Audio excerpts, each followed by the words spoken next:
Okay, so my article was how COVID-19 changed the way you use the internet.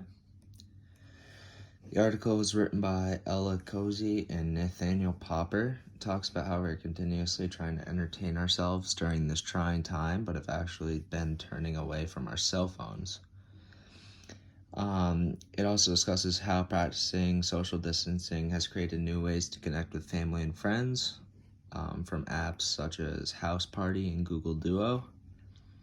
And one we are all familiar with is class online, resulting in websites like Zoom going from only 1 million users to roughly 15 million users after the first COVID-19 death in the United States. Why I chose this article? I've been just very interested in how the world works now that we really can't go outside, can't continue with our daily activities. It's something that we can all relate to because, we're all stuck inside, we're all doing the same things. And some of the facts in the article are pretty shocking to me. This is one of the graphs from the article.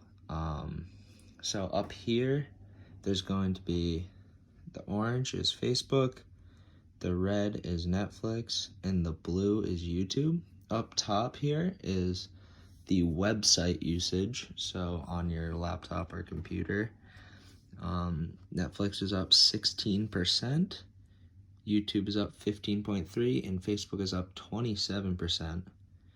And down here is the usage of the apps, so you can all see how they've been going down, especially Facebook. Shows how more people are probably using their laptops over their cell phones during this time. Some questions about the article is all of you probably know or are aware of the viral app TikTok. In the article, they explain that the usage of the app has gone up 15.9% during the past few months. I often wonder that maybe TikTok wouldn't be as big if we were still able to go out and about and weren't stuck in our houses all day. Another question is, why are we turning away from apps on our phones and using our computers more often? I often find myself still on my phone,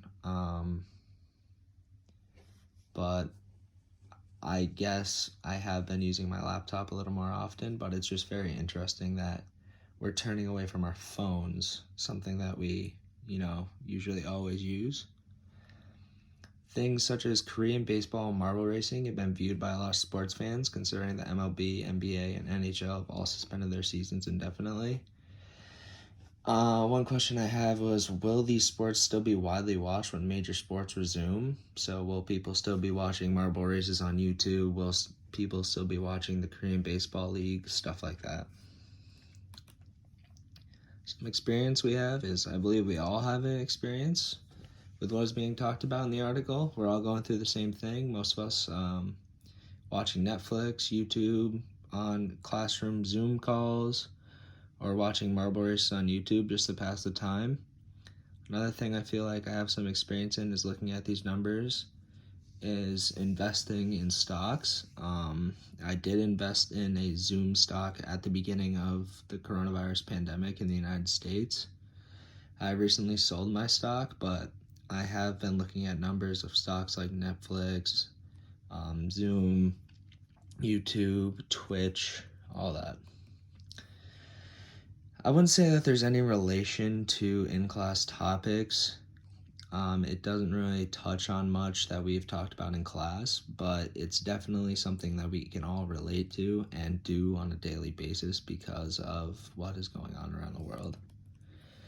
My opinion on the article is that it's very great. I enjoyed sharing the knowledge I have and gaining knowledge about this topic. There are many good graphs showing the drastic usage of some websites that have changed, such as Twitch TV is a gaming streaming service, has gone up almost 29%. People are playing a lot more video games. People are watching a lot more people play video games, so that was very interesting to me. And the website and the article overall really gives a good visual of what's going on around the world and how active we are on our phones.